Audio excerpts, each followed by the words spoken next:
रूस जाएंगे तो गौतम बुद्ध को लेके जाएंगे और जब भारत में आएंगे तो बोलेंगे जय श्री राम करवाइएगा आप, क्योंकि यहाँ आपको दंगा करवाना है।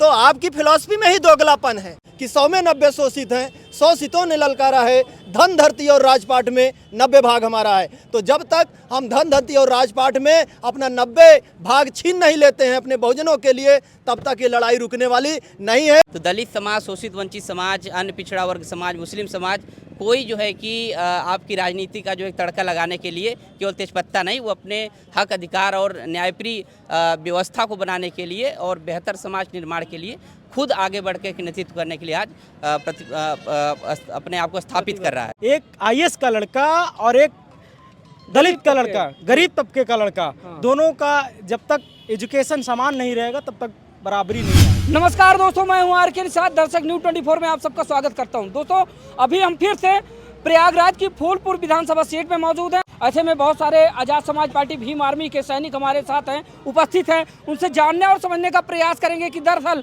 फूलपुर विधानसभा उपचुनाव को लेकर इन लोगों की क्या कुछ तैयारियां हैं, और आज़ाद समाज पार्टी के मुखिया चंद्रशेखर आज़ाद आए थे तो क्या उन्होंने इन लोगों को मैसेज दिया है, क्या उन्होंने इन लोगों को जिम्मेदारियां सौंपी हैं, उन सारे मुद्दों पर बातचीत करेंगे। सबसे बड़ा जानने का विषय तो यह है कि फूलपुर विधानसभा क्षेत्र में अगर देखा जाए तो किसकी लड़ाई किससे है, कौन किस पर भारी है, किसकी क्या तैयारी है, और साथ ही कौन किस पर है 19, कौन किस पर है 20। तो इसी मुद्दे पर बातचीत करने वाले हैं। सबसे पहले शुरुआत आपसे करते हैं, क्या परिचय हुआ आपका?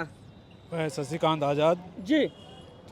तो आज़ाद समाज पार्टी के राष्ट्रीय अध्यक्ष चंद्रशेखर आज़ाद जी का आगमन हुआ था, क्या मैसेज दे के गए, क्या जिम्मेदारियां उन्होंने सौंपी, क्या तैयारियां उन्होंने बताई आप लोगों को? देखिए, वो आज के युवाओं के ऊपर सारी जिम्मेदारी देकर गए हैं कि आप लोग पूरे समाज का भविष्य हैं।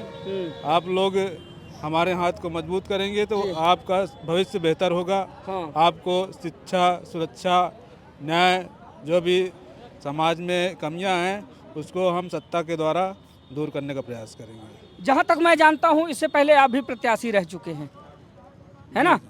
तो इस बार जो निर्णय लिया है आज़ाद समाज पार्टी ने या फिर आज़ाद समाज पार्टी की मुखिया ने, उनके फैसले से आप लोग संतुष्ट हैं? देखिए, संतुष्ट होना ना होना वो अलग बात है। बाकी अगर हमारे मुखिया अगर किसी को प्रत्याशी बना रहे हैं, हम उनका विरोध नहीं कर सकते हैं। उनका विरोध करेंगे मतलब हम भाई का विरोध कर रहे हैं, इसलिए हम उनके चंद्रशेखर आज़ाद जी के साथ में हैं। दी गई जिम्मेदारियों को निर्वहन करना है। जी। आप अपनी लड़ाई सीधी किससे मानते हैं अगर फूलपुर विधानसभा उपचुनाव की बात की जाए तो? लड़ाई हमारी किसी से नहीं है, हमारी जनता के लिए लड़ रहे हैं। जनता जिसको जिताएगी वो जीतेगा, और हम यहाँ से अगर जनता देख लेगी कि हाँ हमारा कैंडिडेट, अगर हमारी पार्टी अगर हमारे लिए काम कर रही है तो जिता के छोड़ेगी यहाँ पे। हाँ जी बिल्कुल। चलिए ठीक है, आइए कम शब्दों में बातचीत करेंगे, थोड़ा सबसे बातचीत करेंगे। क्या परिचय हुआ सर? मेरा नाम नंदलाल पासी है जी। मैं आज़ाद समाज पार्टी का वरिष्ठ कार्यकर्ता हूँ। क्या तैयारियां हैं? अब तैयारियां का जिस तरह से पूरे देश में बहुजन समाज के साथ अन्याय अत्याचार हजारों साल से हो रहा है, और हमारे तमाम लीडर आए, तमाम नेता आए, लेकिन बाबा साहब का जो मेन मूवमेंट था उस पर काम आज तक नहीं हुआ। अच्छा। ये पहली पार्टी आज़ाद समाज पार्टी, भाई चंद्रशेखर जी जो राष्ट्रीय अध्यक्ष आए थे फूलपुर उपचुनाव में, जिन्होंने संदेश दिया जनता को। अब यहाँ पर परिवर्तन होना बहुत जरूरी है, और हमारी जो सोच बाबा साहब के मूवमेंट सोच महापुरुषों की विचारधारा के लेके हवाई लड़ाई नहीं हमारी। हमारी 90 बनाम 10 की लड़ाई है। इस देश में समता मूलक समाज की स्थापना हो। बाबा साहब कहते थे गैर बराबरी की व्यवस्था खत्म करके समता मूलक समाज की स्थापना हो इस देश में। वो लड़ाई हमारी आज़ाद समाज पार्टी की। समता मूलक की अगर बात जहाँ पर आती है तो जहन में एक बात चलने लगती है, 1 नेशन 1 एजुकेशन, समान शिक्षा, है ना? और बहुत सारी मतलब ऐसे बहुत सारे ऐसे सेक्टर हैं जिनमें हमें बराबरी का अधिकार हो, बराबरी का दर्जा दिया जाए, भेदभाव न किया जाए। क्या इन्हीं मुद्दों को लेकर आप कह रहे हैं? जीवन के हर क्षेत्र में, जीवन के एक मानव के जीवन में जितनी भी उसके जीवन में कृत है, सब क्षेत्र में उसको समान वहाँ इस देश खत्म हो, जातियाँ खत्म हो, शिक्षा एक समान हो, अधिकार एक समान मिले, हर घर में हर नौजवान को नौकरी मिले, जहाँ जिस कॉलेज में स्कूल में हमारे गरीब मजदूर के बच्चे पढ़ते हैं वहाँ, जो बड़े जो IAS बच्चे वहाँ पढ़े, सब एक समान हो, जो बाबा साहब चाहते थे, मानवर कांची बाबा राम। साहब ने कहा था, आपने जातियों की बात की तो बाबा साहब की एक बात याद आ गई। बाबा साहब ने कहा था कि जिस दिन लोग बाग एक दूसरे में रिश्ता करना शुरू कर देंगे उसी दिन जातियों को पतन हो जाएगा। भाई ये तो संदेश बाबा साहब ने बहुत पहले कहा था, लेकिन हमारे लोग बाबा साहब बताए हुए रास्ते पर चलें तब तो। बाबा साहब ने हजारों किताब का निचोड़ 22 प्रतिज्ञाओं में दिया है। जब आप 22 प्रतिज्ञाओं को पूर्ण रूप से फॉलो करेंगे तब बाबा साहब का मिशन, बाबा साहब मूवमेंट माना जाएगा, तब आप सच्चे अम्बेडकरवादी है, नहीं तो आप तथाकथित अम्बेडकरवादी है। आज देश में ऐसे ऐसे अम्बेडकरवादी हैं, जय भीम जय भीम जय भीम बोलने से काम नहीं चलेगा। बाबा साहब ने जो संदेश दिया है, आज हमारे लोग कहते हैं शिक्षित बनो। अरे शिक्षित क्या बनना है, शिक्षित करो। जब शिक्षित होगे तभी तो दूसरों को शिक्षित करोगे। हमारे लोग कहते हैं शिक्षित बनो, फिर कहते हैं संगठित हो। संगठित हो, लोगों को संगठित करो। आप अपने अंदर संगठित होकर अपने भावनाओं को, अपने प्रेम भाव को उजागर करके लोगों को संगठित करो, फिर संघर्ष करो। संघर्ष का मतलब कोई लाठी डंडा नहीं चला रहा है। आर्टिकल 336 में बाबा साहब ने आपको वोट का अधिकार दिया है, उस वोट के महत्व को समझो। और मानवर काशी राम साहब ने कहा था ये वोट आपको गुलाम बनाने के लिए नहीं, इस देश को हुक्मरान बनाने के लिए दिया जा रहा है। शायद उसी आर्टिकल में लोग बाग कहते हैं ना कि राजा अब रानी के कोख से पैदा नहीं होगा, जनता की वोट से पैदा होगा। चलिए, नवयुवक भाई हैं, क्या परिचय हुआ? मेरा नाम आलोक अम्बेडकर है और मैं छात्र नेता इलाहाबाद विश्वविद्यालय। आलोक जी, क्या कुछ कहेंगे आप? क्या जिम्मेदारी आज आपके राष्ट्रीय अध्यक्ष चंद्रशेखर आजाद जी ने सौंपी आप लोगों हाँ को? बिल्कुल, जो जिम्मेवारियां हैं वो बड़ी हैं, क्योंकि हम जिस तरह का दमन देख रहे हैं भाजपा राज में, इसके पहले कांग्रेस की सरकारों में जो दमन देख रहे हैं कि किस तरह से सरकारी संस्थाओं को प्राइवेट किया जा रहा है और एक बड़ा तबका जो यूथ है उसको बेरोजगारी के गड्ढे में ढकेला जा रहा है। तो एक बड़ी जिम्मेदारी है। और वन नेशन और वन एजुकेशन की आपने बात करा, तो हमारे, हाँ बिल्कुल, हमारे राष्ट्रीय अध्यक्ष ने भी ये बात कही कि एक IAS का लड़का और एक दलित का लड़का, गरीब तबके का लड़का, दोनों का जब तक एजुकेशन समान नहीं रहेगा तब तक बराबरी नहीं आएगी। हम समझेंगे कि हमारी लड़ाई अभी पूरी नहीं हुई है। हमारी लड़ाई अभी पूरी नहीं हुई तो है। इसी मुहिम को लेकर आप लोग चल रहे हैं और मैदान में लोगों के बीच में। बिल्कुल, हमारी लड़ाई तो लगातार समता बनाम विषमता की रही है। तो हम लोग तो लगातार लड़ ही रहे हैं, केवल चुनाव ही तक का बात नहीं है ना, ये लड़ाई तो लंबी रही है। आप देखेंगे कि एक समय गौतम बुद्ध से शुरू होता है, फिर पेरियार, फिर फूले, फिर अंबेडकर, उसके बाद कांसीराम से के पहले मायावती लड़ती हैं, उसके बाद चंद्रशेखर भाई के कंधों को मजबूत किया जा रहा है और लड़ाई लड़ रहे हैं हम लोग, नए कांसीराम। बिल्कुल। चलिए ठीक है सर, क्या परिचय हुआ आपका? मैं मनोज पावेल, महानगर अध्यक्ष है जो है आज़ाद समाज पार्टी का हूँ। सर, परिचय मैंने इसलिए पूछा दर्शक जाने, क्योंकि इससे पहले भी मैं आपसे मुखातिब हूँ, आपसे मैंने इससे पहले बातचीत की और आप एक प्रतिष्ठित शिक्षक हैं तो और कोचिंग के संचालक हैं। सर, क्या कहेंगे आज, क्या जिम्मेदारियां, बड़ी बड़ी जिम्मेदारियां आपके राष्ट्रीय अध्यक्ष ने आपको सौंपी और आपकी मुहिम, आपका संघर्ष तो वैसे अब छुपा हुआ नहीं है, समाज आपको देख रहा है। जिस तरह से बाबा साहब के बताए वसूलों पर आप चलकर समाज को बिना भेदभाव के शिक्षा दे रहे हैं, समाज को जागरूक कर रहे हैं, समाज को जो है बाबा साहब के ही बताए वसूलों पर, जैसे उन्होंने कहा शिक्षा उस शेरनी का दूध है जो पिएगा वो दहाड़ेगा, और वो मिल का आप बांटने का काम कर रहे हैं। आज क्या कुछ मैसेज दिया गया आप लोगों को, क्या जिम्मेदारियां सौंपी गई आप लोगों को? देखिए, सबसे पहले तो मैं दर्शक न्यूज़ के जो है सभी दर्शकों को जो है धन्यवाद दूंगा और आपका भी धन्यवाद दूंगा कि आप जो है ग्राउंड पे निकल करके, सबसे बड़ा रिस्क आप लोग ले रहे हैं कि ग्राउंड पे निकल करके आप जो है इस तरह के सवालों को जगह दे रहे हैं, सबसे बड़ी बात यही है। दूसरा जो आज सबसे बड़ा चैलेंजिंग सवाल है, जो आप कह रहे हैं कि आज राष्ट्रीय अध्यक्ष जी ने क्या मैसेज दिया, मैसेज कोई नया नहीं है जी, ये लड़ाई बहुत पुरानी है और ये लड़ाई जो हजारों साल से हक मारी हुई है, ये उसको पाने की लड़ाई है, जिसको बार बार हमारे राष्ट्रीय अध्यक्ष भाई चंद्रशेखर आज़ाद जी इशारा कर रहे थे। और आज वो लड़ाई कहीं न कहीं नौजवानों के ऊपर पूरी तरह से आ चुकी है।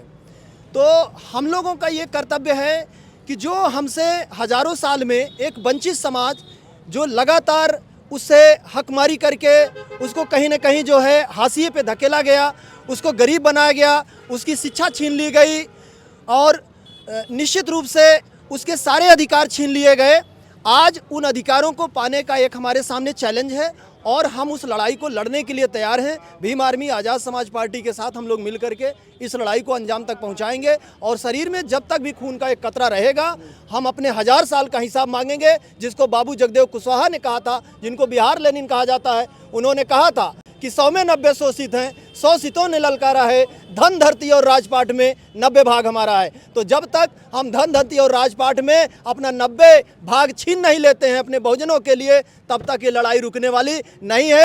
ये लड़ाई जो है बहुत पहले अगर आप देखेंगे तो गौतम बुद्ध से शुरू हुई थी। आज उस लड़ाई को लड़ने के लिए चंद्रशेखर आज़ाद आए हैं आपके बीच में और तमाम नौजवान जो चंद्रशेखर आज़ाद को प्रेरणा स्रोत मान करके आज उस लड़ाई को मुहिम तक ले जाने के लिए एकदम कंधे से कंधा मिला करके चलने के लिए तैयार है। आगे आने वाले दिनों में जैसे कि 13 नवंबर को मतदान होने थे विधानसभा उपचुनाव में और अभी उसकी डेट बढ़ाकर 20 कर दी गई है, उसमें बहुत सारे सवाल खड़े हो रहे हैं। पक्ष विपक्ष के नेता एक दूसरे पर हमलावर हो रहे हैं। कहीं ना कहीं हम लोग बाग सवाल खड़े कर रहे हैं। इस पर भाई चंद्रशेखर आज़ाद जी ने भी अपनी प्रतिक्रिया रखी थी कि कहीं ना कहीं ये एक खौफ है कि हमारी तैयारी अभी पूरी नहीं है, हम समय ले लेते ताकि अच्छे। इस पर आपका क्या कहना, क्या राय थी? देखिए, जो सवाल आपका है सच में बहुत तीखा सवाल है और मेरे जवाब हो सकता है बहुत तीखे हों। सरकार, ये तो मैं कह ही नहीं सकता कि ये किसी तरह की सरकार है, चाहे वो केंद्र की सरकार हो या राज्य में भाजपा की सरकार है, ये सरकार है ही नहीं है। ये टोटल गुंडागर्दी वाली सरकार है और इनके पास खोखले नारे हैं, इनके पास दंगा फसाद कराने वाले नारे हैं, इनके पास जुमलेबाजी है। अब आप सोचिए कि इस देश का दुर्भाग्य है कि पूरी दुनिया में अगर आप 204 लगभग देश हैं, अगर आप पूरी दुनिया का मूल्यांकन करिए तो जो उनके राष्ट्राध्यक्ष हैं, शायद ऐसा कोई राष्ट्राध्यक्ष हो जो इतनी दोगली बात करता हो कि मैं आपको भाइयों और बहनों 2 करोड़ नौकरी दूंगा। आप बताइए कितनी नौकरी मिली? फिर आप कह रहे हैं कि भाइयों और बहनों बेटी पढ़ाओ बेटी बचाओ। बेटियों का क्या हाल है ये आप देख रहे हैं। आपने कहा कि मैं काला धन ले आऊंगा और आपके खाते में 15-15 लाख दूंगा। एक आदमी आप खड़ा करके बताइए कि किसके खाते में 15 लाख आया। फिर आपने कहा कि जो है जो अभी जो पुराने नोट थे जिनकी बदली करवाई गई, अचानक आपने नोटबंदी लाया और आपने कहा इससे आतंकवाद की कमर टूट जाएगी। आप देखिए जम्मू कश्मीर में आज भी हमारे लोग मारे जा रहे हैं, आज भी हमारी सेना मारी जा रही है और सबसे ज़्यादा आतंकवादी हमले जो है इनकी सरकार में होते हैं।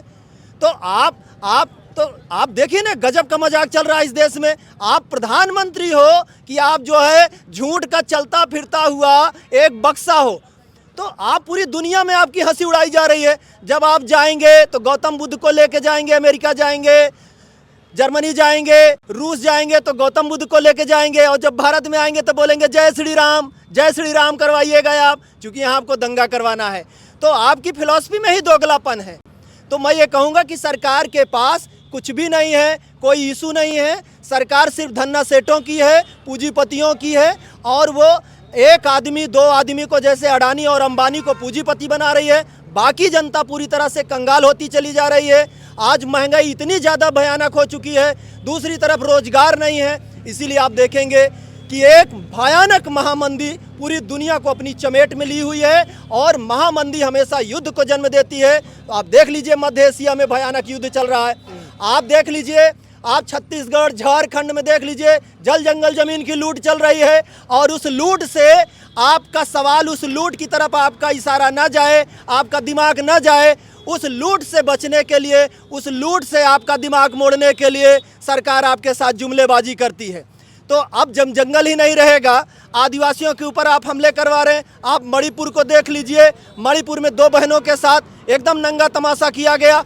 और जो सरकार सुशासन की बात करती है, जो सरकार जो है मणिपुर को नहीं संभाल पाई और लगातार 1 साल से ज़्यादा हो गया वहाँ आदिवासियों की हत्या हो रही है। सरकारी जो है हथियार लूट लिए गए और उससे जो है आदिवासियों पर हमले किए गए।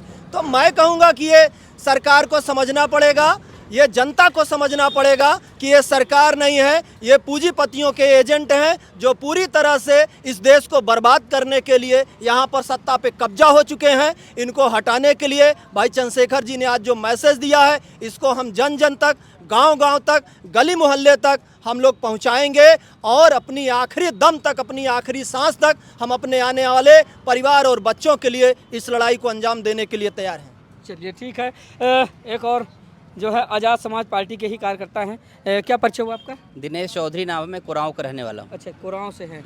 आज आए थे राष्ट्रीय अध्यक्ष चंद्रशेखर आज़ाद जी को देखने जी और उनके विचारों को सुनने। क्या सुना आपने?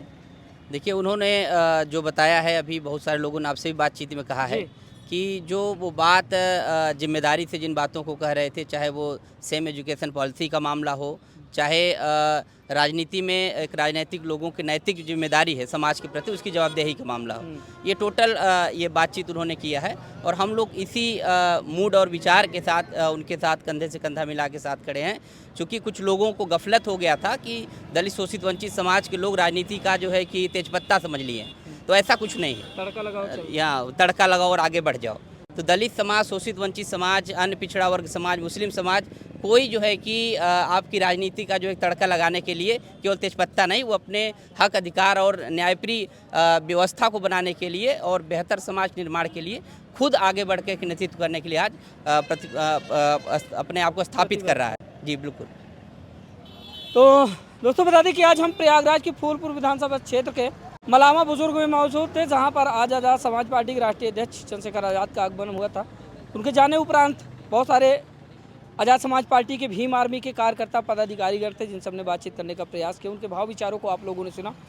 उनकी क्या कुछ तैयारियां हैं, क्या रणनीतियां हैं आने वाले दिनों में जब विधानसभा उपचुनाव होगा उसको लेकर। फिलहाल आप लोगों की राय क्या है, आप लोग क्या सोचते हैं पूरी खबर को लेकर, कमेंट करके बताइएगा। तो मिलते किसी दूसरी इसी तरह की शानदार ग्राउंड जीरो रिपोर्ट के साथ, तब तक के लिए नमस्कार।